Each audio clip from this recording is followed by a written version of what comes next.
via the Council's YouTube channel, Braintree District Council Committees. This channel has been set up to make sure that anyone can observe our democratic meetings. Please therefore remember that this meeting could be watched anywhere at any time by anyone with access to the internet. There are subtitles available via the YouTube broadcast, and these are generated by YouTube. The Council is not responsible for these subtitles or their accuracy. There is a delay between the meeting and the YouTube broadcast of about 30 seconds.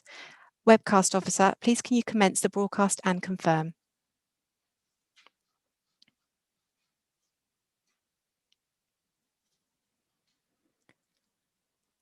Could you just confirm, please, Ian?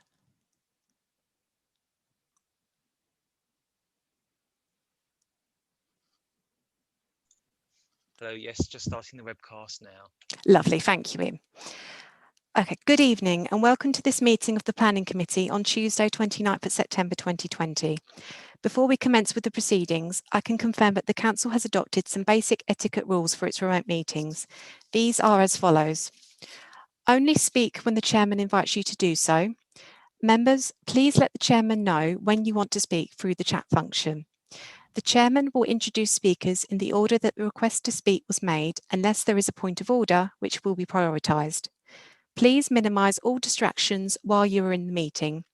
Members are asked to mute your microphones when not speaking and consider turning your video off too to reduce interference on the audio feed. Please bear in mind that there may be a lag between speaking and other attendees hearing you, so please bear this in mind. Presentations and images will be visible on the screen. Please indicate via the chat function if there is a problem. When referring to a report, please quote the page and paragraph number. There is no private business for tonight's meeting. However, please can I remind members that when dealing with private session business, it is your responsibility to make sure that your venue and connection is private. If you lose connection at any point and are unable to immediately rejoin, then please call the meeting facilitator. Contact details have been provided. Please only use the chat function for the purpose prescribed for requesting to speak or for a point of order. The chat function is subject to the Access to Information Regimes, FOI-EIR, and is also subject to data protection, rules of defamation, and the Council's Code of Conduct. To assist with managing the chat function for this meeting, the agenda items will be included to act as markers. I can confirm that the meeting is quorate of the required members in attendance. The Planning Committee consists of the following members: Councillor Mrs Wendy Scattergood, Councillor Mrs Iona Parker, Councillor James Abbott, Councillor Kevin Bowers, Councillor Tom Cunningham, Councillor Patrick Corner, Councillor Hilton Johnson, Councillor David Mann, Councillor Andy Mundy, Councillor Frankie Ritchie, Councillor Mrs Gabrielle Spray, Councillor Nick Unsworth and Councillor Justin Wrench.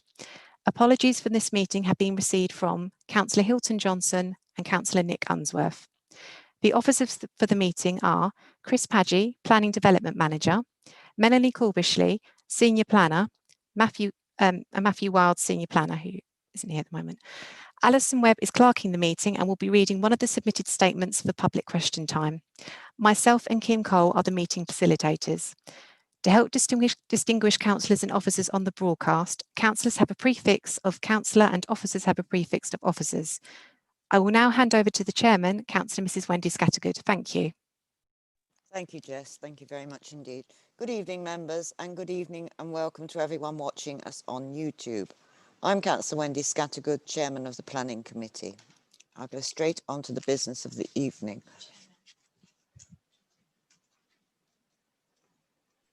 Chairman, if I may, just to let you know that Councillor Unsworth has now joined the meeting. Okay, thank you very much indeed. Thank you.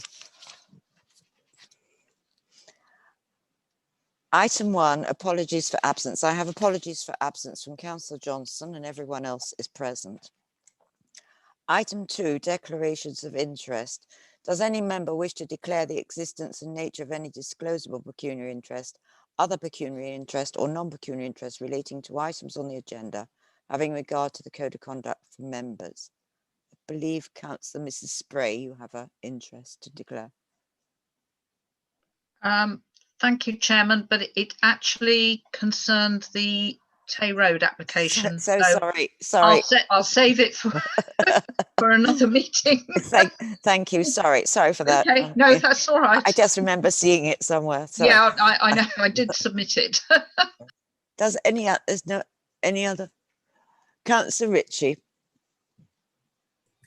Thank you, Madam Chairman. A non-pecuniary interest, perhaps even for a joint non-pecuniary interest for Matt Wood, who's the agent for item 190228 on the agenda for being a past employee of Braintree District Council.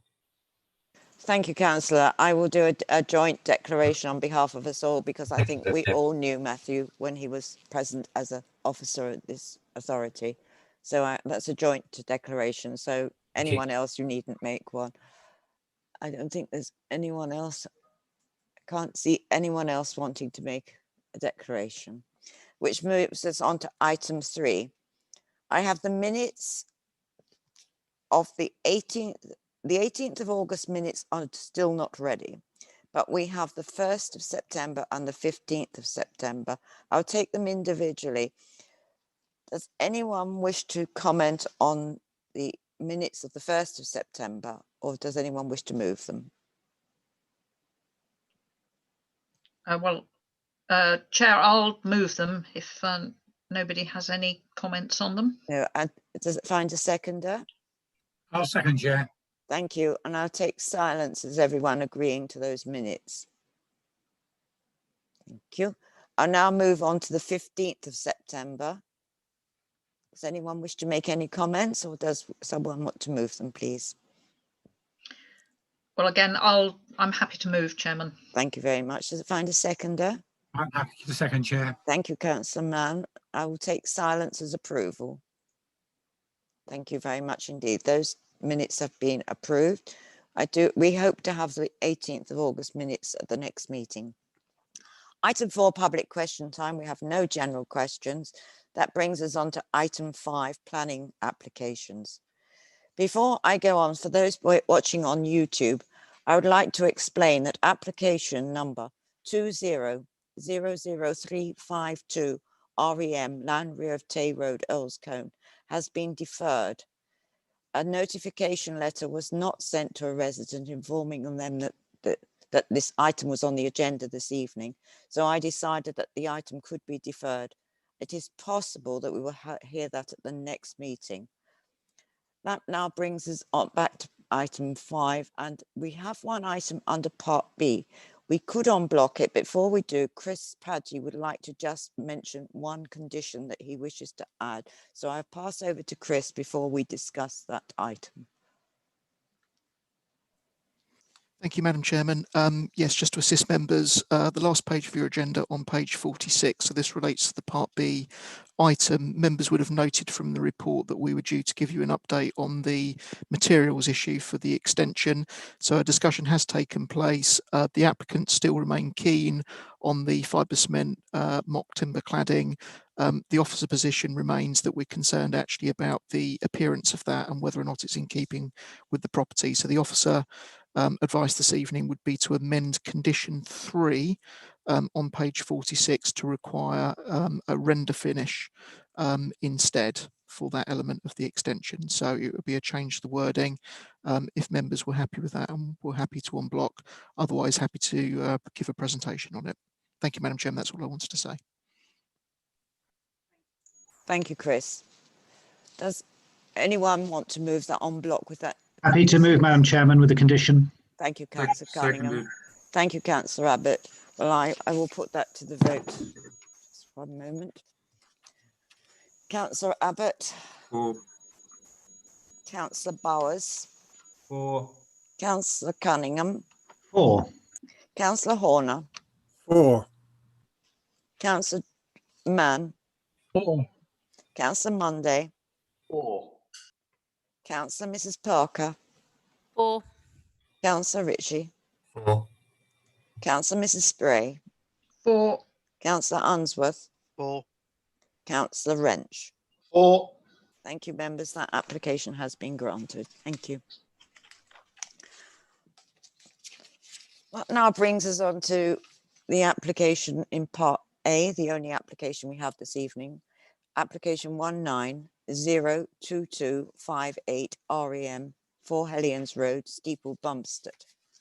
Members, I'm sure that you are aware that this applicant has submitted an appeal on this application on the grounds of non-determination. This application is therefore being reported to us to enable us to advise how the application would have been determined. And I'm now going to pass over to our speakers on this application. And the first person wishing to make a statement on this application is Mr. Michael Donegan, and he is from 1 Hellions Road, Steeple Bumpstead. We have to just get Mr. Donegan, who is going to make the statement himself, out of the waiting room. Thank you for letting me attend this meeting. It's a pleasure. Just before I start, I would like to confirm this statement is supported by all my neighbours. Apologies, but it's a very emotional situation for me and my family, as we've been flooded twice, once in October 2001 and in June 2007. On the last occasion, we were also looted, as were many houses down that Hellions Road as well. During both times, we were only able to live in our house for a year each time, whilst drying and repair works were carried out. A flood defence scheme has been constructed to cover the surrounding location, but the area is still prone to flooding. As recently as 2nd of July 2020, there was a foot of standing water on Hellions Road for over 2 hours. We still receive regular flood warnings telling us to take immediate action and be prepared to leave our property as flooding is imminent. Flood warnings were issued on the 2nd of February 2020, 15th of January 2020, 20th of December 2019, 13th of December 2019, 2nd of April 2019. The Environment Agency has previously confirmed that the site is 3, flood zone 3, and then flood zone 1. This is based on the current flood models, which I have been informed by the same department in the Environment Agency that they know the data used by the flood modelling for this site for Stour Valley is inaccurate. They have also confirmed they are currently in the process of urgently updating the data to provide a correct model for the River Stour, and this would likely change the flood zones in the future of this site, probably 2 and 3. The Environment Agency has also confirmed they are concerned with the impact the lowering of the ground levels may have on flood risk climate changes for this site. I've also attached a document dated the 28th of September 2020, yesterday, from the UK government website. That's the official website, Flood Map for Planning Service, government.uk. This clearly shows that the planning zone is in zone 3 and as such requires a flood risk assessment. I'm not against the development of this site, but I and all my fellow residents expect that a full flood risk assessment is completed by the developer to ensure that the proposed development and surrounding area is not subject to an increased risk of flooding. Thank you.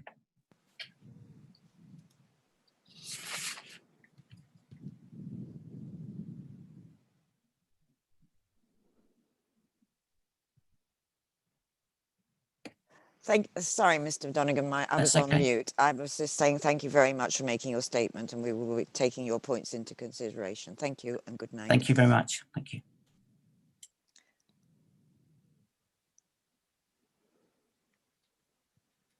The next statement is from Mr. Matthew Wood, the agent from Phase 2 Planning and Development, and this statement will be read by Alison. Alison, are you there? Yes, thank you, Madam Chairman. Thank you, Alison. This is the statement of Mr. M. Wood. Good evening, members. Background. As you will be aware, the application site benefits from outline planning permission for 9 new 3-bedroom dwellings and associated development with this Reserve Matters application pursuant to such details. Since the submission of this application in December 2019, the applicant, Troy Holmes, has been committed to working collaboratively with officers to try to find a reasonable solution to the ongoing subjective design differences between the two parties. This has included responding positively to detailed officer design feedback where possible, seeking to engage in meetings and video calls with the officers and providing in-depth clarification on the reasons why not all of the officers' design suggestions can reasonably be accommodated on the site. This includes taking into account the site constraints in terms of topography and utilities and the need to respect the boundaries of the village's designated village envelope. The applicant also wishes to highlight that they have not disregarded officer feedback in this respect as implied within the committee report. It is important to add that given that they would be responsible for selling these houses, the applicant also has a vested interest in ensuring a high quality development is deliverable on the site. Layout, scale, appearance and impact on neighbour amenity. The NPPF makes clear that where the design of a development accords with clear expectations in plan policies, design should not be used by the decision maker as a valid reason to object to development.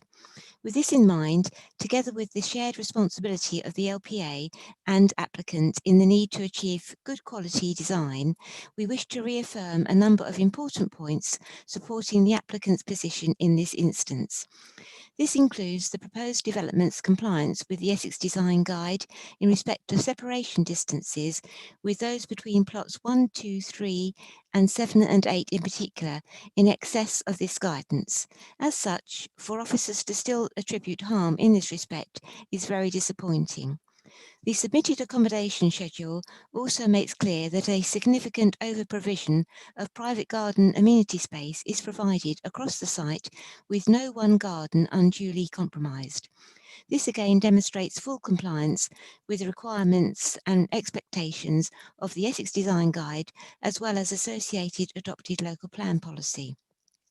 In terms of plot 9, this has been sensitively designed to take into account neighbour amenity considerations in Water Lane. This includes in respect of elevational treatment and multiple outlooks from bedroom windows. The applicant has also met with the Water Lane neighbours prior to the submission of this planning application, and it is noted that no objections to these proposals appear to have been received from such occupiers. The applicant has also amended the scheme's materiality following previous officer feedback and is confident that the treatment now proposed is fully acceptable for its mixed character locality. Other comments in respect of boundary treatments are noted, but this detail can be secured by condition if deemed necessary.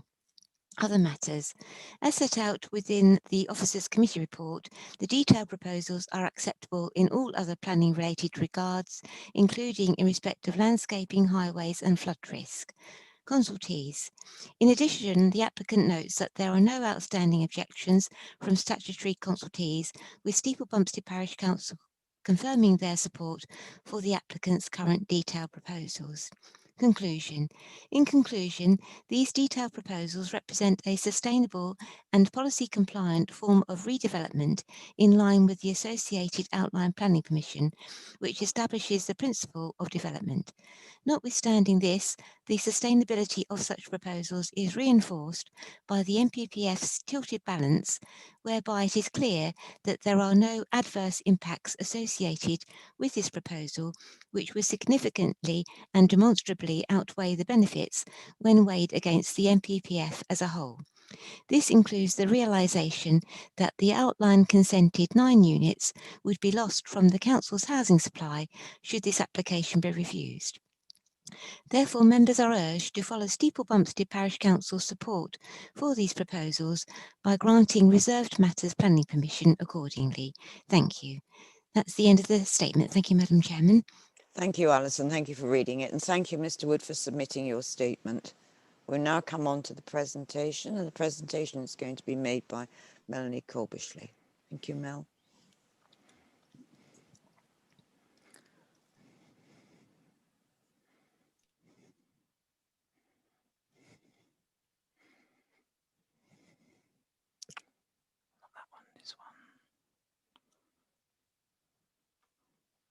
There we go. Good evening, members. As Councillor Scattergood referred to earlier, the application has been appealed for non-determination, and therefore the application comes before you this evening so that we're able to advise the Planning Inspectorate what the outcome would have been if you'd had an opportunity to make a determination. One point of order that I just wanted to raise before I start my presentation is members are aware that you received an email last night from the planning agent, Mr. Matt Wood, and I just wanted to make you aware that 2 of the drawings that were attached to that email weren't actually considered as part of this planning application. However, I have reviewed the contents of the plans and the officer recommendation and assessment remains the same. So, as you're aware, this is our reserve matters application for all reserve matters. So it's access, appearance, landscaping, layout and scale for the development of 9 3-bedroom dwellings on the site at 4 Hellions Road, Steeple Bumpstead. This second slide is the site layout plan. Some of you may be aware of the site. It's on the junction of Hellions Road and Water Lane on the, I can't remember the name of the junction, but it's a fairly wide junction going through the village in Steeple Bumpstead.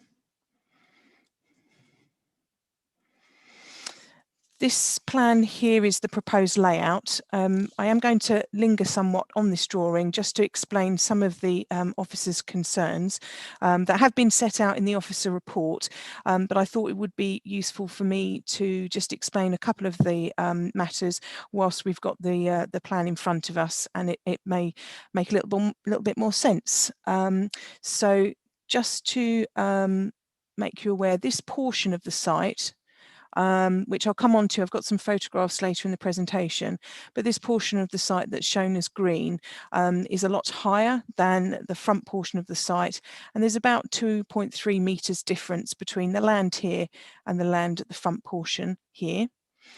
As set out within the officer report, the officers do have a concern about the relationship between these 2 properties, 7 and 8, and the properties at the front of the site, 1, 2 and 3. It's to do with the poor outlook for these 2 properties. They would be looking onto a blank wall along here and 2 visitor spaces. We also have concerns about the compromised gardens for plots 7 and 8 in terms of the fact that the length of their gardens are limited by a gabion wall, and then also they would also then be overlooked by the open space at the back here because of it sitting on much higher land. Other issues that have been set out within the officer report relate to the poor relationships between plot 5 and 3. So this is plot 3 and plot 5 here in terms of overlooking from the first floor windows directly into this back garden space. We've also made a point about the compromised gardens along here because again there is an increase in land levels along here and planting proposed.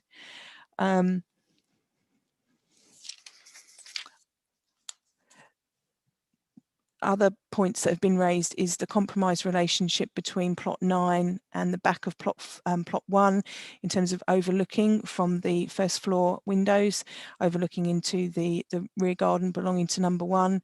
And then finally, the unneighbourly relationship between the 2-storey dwelling, plot 9, and the 2 bungalows in Water Lane, number 32 and number 34.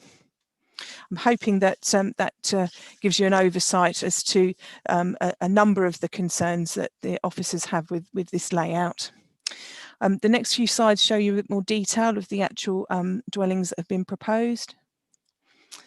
So this slide shows you some street scenes. So the top one is looking at the front of the site. So we've got the bungalows at Water Lane, and then we have a pair of houses and then 2 detached houses, and the access road runs between 3 and 4. These are plots 4, 5 and 6 that run along the Spine Road, and then we've got 7 and 8 at the back of the site, and this is plot 9 where it turns a corner, and then we've got some sections at the bottom of the slide. The next few slides show floor plans and elevations for the proposed units. So we have a pair here, which is house type 1, a detached house, which is house type 2, another detached house with a garage, single-storey garage, which is house type 3,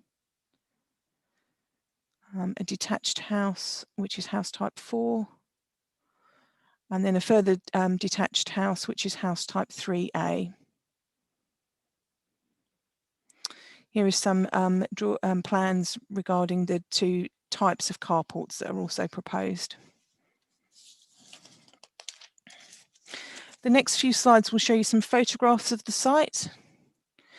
So this is the front of the site, so this is the existing building, and you can see this is an existing access which will actually be blocked up. So where my car is parked, that will actually be blocked up, and the main access for the site is round here where my cursor is.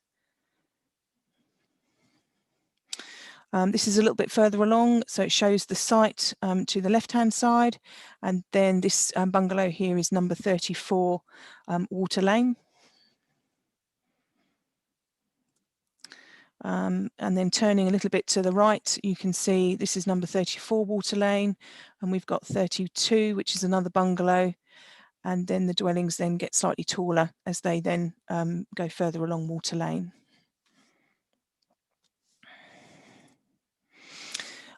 This is a photograph of the properties that sit opposite the site in Hellions Road. So as you can see, most of these properties are 2-storey, and we have a chalet here in the middle. A slightly blurry photograph, apologies for that. So this is looking to the northeast across the site, and you can just about make out to the right-hand side here, these are the backs of the properties in Water Lane. This is another photograph of the land to the rear portion of the site, and you can see here this photograph shows the change in levels between the developable area of the site and the area where there is going to be open space up the top here. Gosh, I do remember it was a frosty day when I went to visit this site. I got very cold. I must have been early in January, I think. So this photograph is taken, I'm actually standing on the higher land now, looking down towards the south. So looking towards where the existing entrance is close to the Water Lane junction. This roof here is the roof of number 34 Water Lane, and then these are the existing buildings on the site. Again, these I've walked a little bit further along on the higher ground, and we can see the roofs of number 34 Water Lane, and then this is number 32. And we can just make out a couple of other properties. These are further along Water Lane.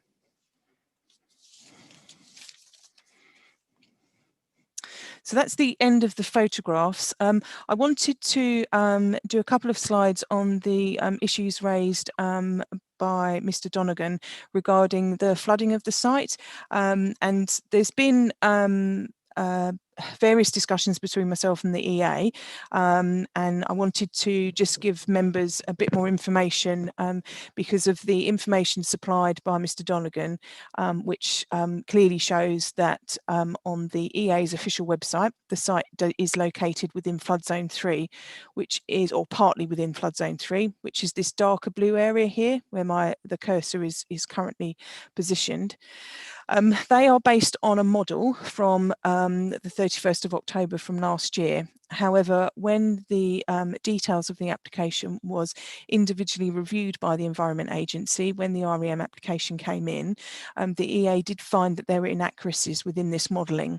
And when this is the case, they have to revert back to the most recent set of accurate modelling for a town or village. And in this case for Steeple Bumpstead, it reverts back to the modelling from 2008, which does show that the site lies within flood zone 1, and the EA have confirmed both today in my conversations with my colleague at the EA, but also in their representation that was submitted earlier in the summer, that the site does remain at the present within flood zone 1.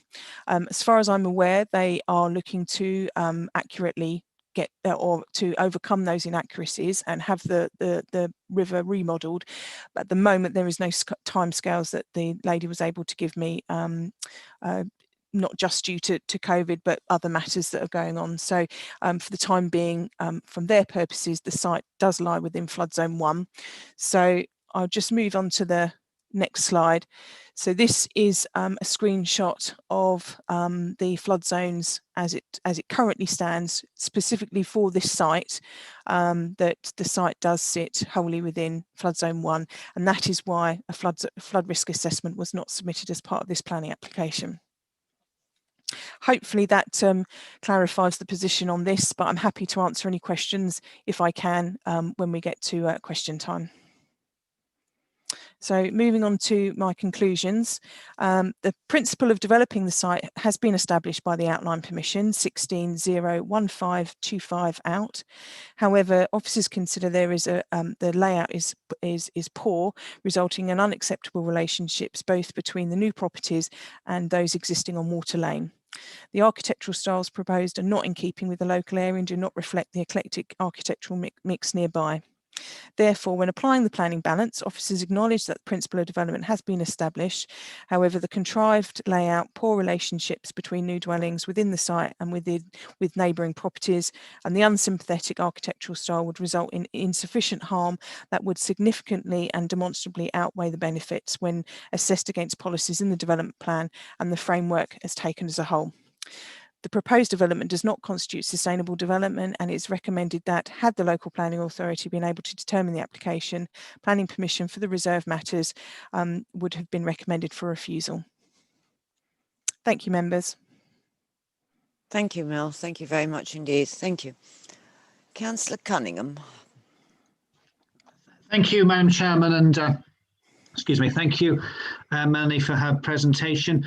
Madam Chairman, I appreciate this. I appreciate we are discussing what we would have done if this had come to planning under normal circumstances, but I fear this is really rather straightforward and clear cut. I think having granted outline planning permission, there's an opportunity really for the developer to bring forward something quite exciting and a really positive development that really chimes with the local character of this village. And regrettably, for the reasons outlined in the report and the presentation, this sadly isn't it. It really does, the high standards of amenity that are expected are not satisfied with this application. The fact that pre-planning advice was not sought by the applicant, yet planning officers of this authority offered suitable, desirable, recommended layouts, and the fact that that advice was rather dismissed suggests that there seems to have been a breakdown in the understanding of the applicant of what would be required to be acceptable in this location. Therefore, Madam Chairman, I'm happy to move a recommendation that this application be refused, or if we were discussing this in normal circumstances, that we would advise it to be refused. Thank you very much. Thank you, Councillor Cunningham. Does it find a seconder that we would have refused this application before I move on, please? Madam Chairman, I'm happy to second that recommendation, Councillor Unsworth. Thank you, Councillor Unsworth. Councillor Mrs. Parker. Thank you, and thank you, Melanie, for the presentation. I agree with everything you've said, actually. I'm concerned about the layout in particular and the relationship between the houses. So I won't go over what you've already said, but I just wanted, one of the things that is concerning me is that large bit of land behind the dwellings. Or I mean, can you explain to me why that is not incorporated in the development? Is it because the village envelope, or is there another reason? Would it be useful for me to get that back up on the screen so we can all look at it? Now, I'll say that. I don't know if I can do it yet.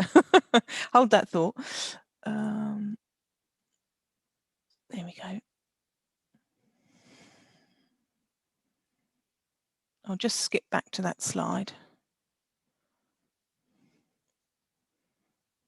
Basically, this piece of land all sits outside the village envelope.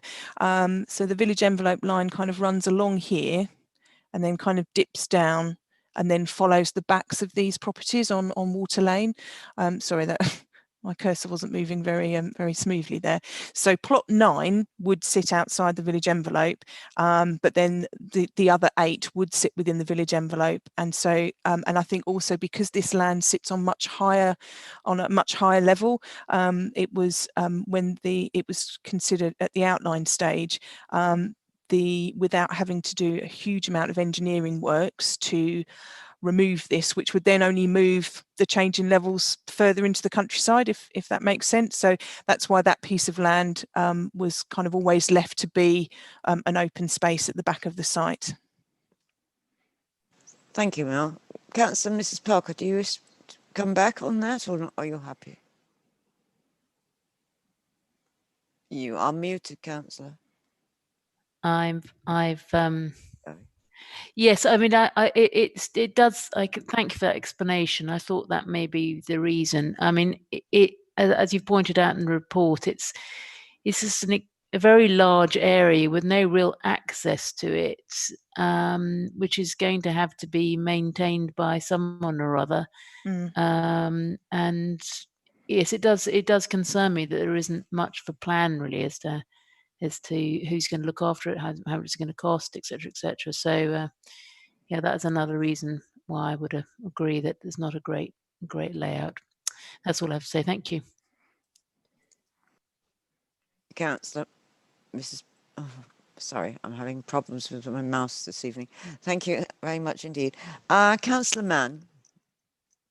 Thank you, Chair.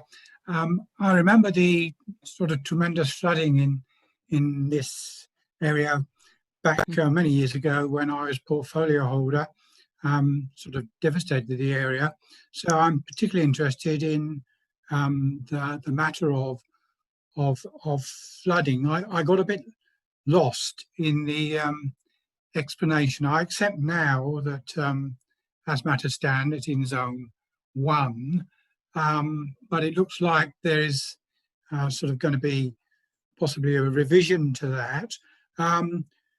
If it ends up in 2 or 3, I noticed the land across the road is in 3. What might we require in the nature of a full flood risk assessment and possible consequent conditions to be attached to the approval? I notice there's going to be a bit of a time lag. Quite often is when you're dealing with the EA.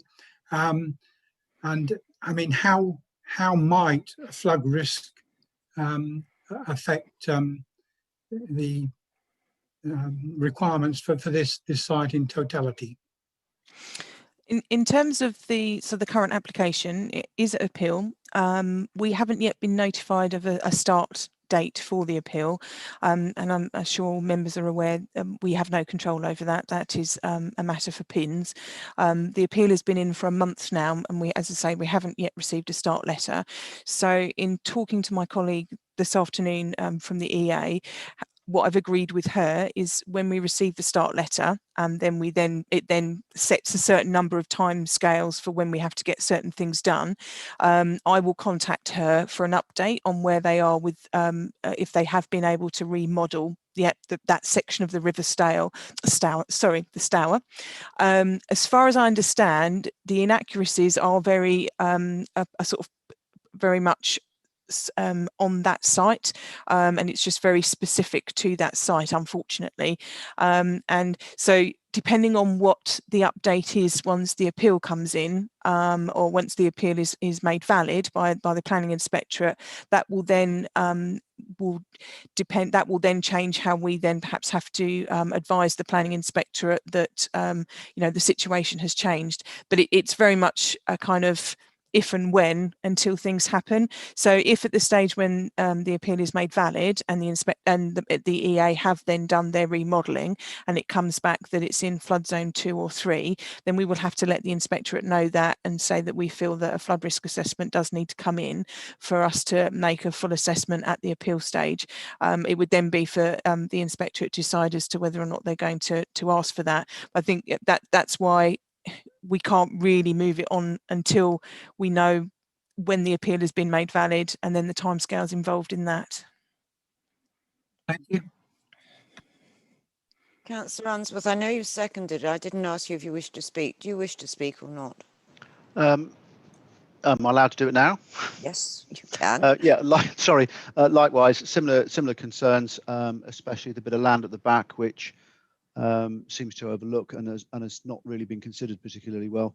Also note that the driveway goes up to a tree there and doesn't seem to go anywhere with no access, and I suspect that might be coming along at some later state, but apart from that, nothing else to say. Thank you, Councillor. Does anyone else wish to speak? Well, no one has indicated they wish to speak. It has been moved by Councillor Cunningham and seconded by Councillor Unsworth that had we been considering this application, we would have recommended refusal. So I'm going to put that to the vote. Councillor Abbott. For the motion. Councillor Bowers. For. Councillor Cunningham. For. Councillor Horner. For. Councillor Mann. For. Councillor Monday. For refusal. Councillor Mrs. Parker. For. Councillor Ritchie. For. Councillor Mrs. Spray. For. Councillor Unsworth. For. And Councillor Wrench. For. Members, that is unanimous that we would have, had we had the opportunity, we would have been moving refusal for that application. That brings us to the end of our planning items this evening. But I just wanted to just make one comment. I do feel it's time for Councillor Mrs. Spray, as the portfolio holder, and myself to think about writing to Witham Town Council and explain to them that the majority of their objections that are contrary to the planning policy is causing extra officer time, extra member time, and extra costs. And I just wonder if everyone agrees with me, because if you look back on your agendas, week in, week out, we're getting applications from Witham Town Council that are contrary to policy, and we are having to go through this on blocking. So I just feel we need to write to them and explain that they really should be considering planning policy before they comment. I just wonder, perhaps if everyone would just like to put their hands up if they agree, rather than maybe put it to a vote.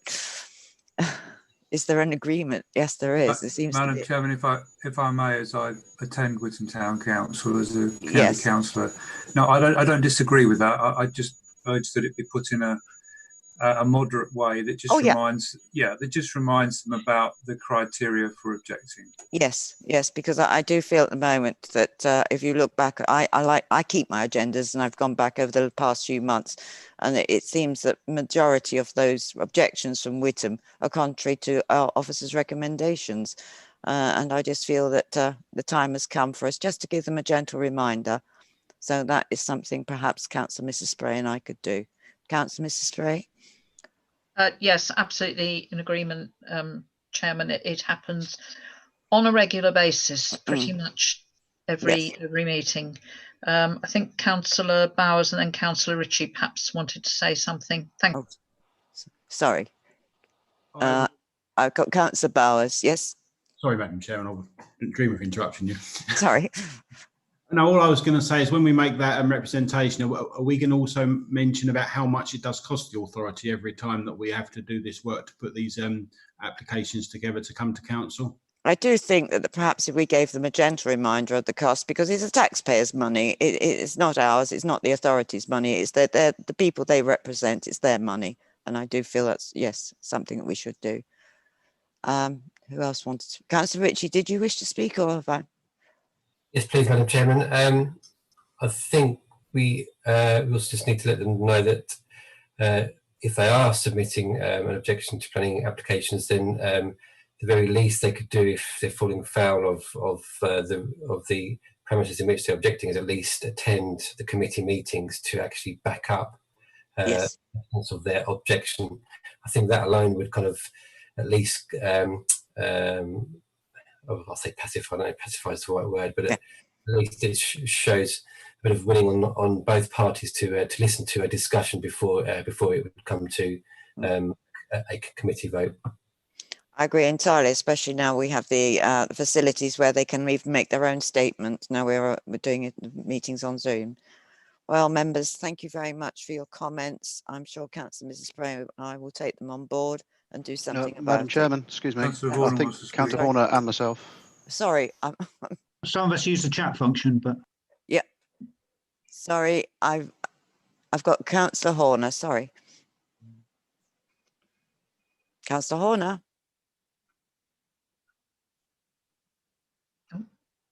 Thank you, Chairman. Also, a good point to do with this is that there's very rarely a complaint from any of the neighbours. Ah, right. Thank you. Councillor Cunningham, did you wish to? No, I think it was me, and I did use the chat function. Yes, well, I've got Councillor. Okay, Councillor Answorth, you go first. I've got Councillor Cunningham. I have got Councillor Cunningham on the list, Councillor Answorth, but okay, Councillor, I'll take Councillor Cunningham as he was first. Thank you, Madam Chairman. Sorry, I don't want to labour any more the points that have already been made, but I think in my recollection serves me correctly, this isn't the first time we've had this discussion. It may not even be the first time you felt compelled to write, Madam Chairman, either as the planning committee chairman or indeed I think previous, whether Mrs. Spray has as portfolio or her predecessors have. I think this has been mentioned on several occasions. It has been raised directly with Witham Town Council, and therefore I think that may well inform the way in which you perhaps wish to approach direct communication with them on the basis that it has been raised before. Yes, I think in the past we've written to all the parishes at the same time, and the parishes definitely have improved. So this is why I feel we need to go back to Witham. Now I will now ask Councillor Unsworth. Thank you. I don't disagree at all, but I just wondered if we might offer the olive branch of some training that has happened to parish and perhaps some of the others, that if we're going to suggest that they adhere to the planning policy, perhaps a comment in there that we would be prepared to either have training or offer some training as part of that assistance process, so it's not just so negative, would be really quite useful. We have done training in the past, Councillor Unsworth, when you weren't here, you'd be surprised how few people turn up to it, unfortunately. But I do feel at the moment we're under a lot of pressure to for officers to give training right this moment. But it's something that perhaps Mr. Padgett and I can discuss. But right this minute, I do feel we are really rather busy, as you can realise.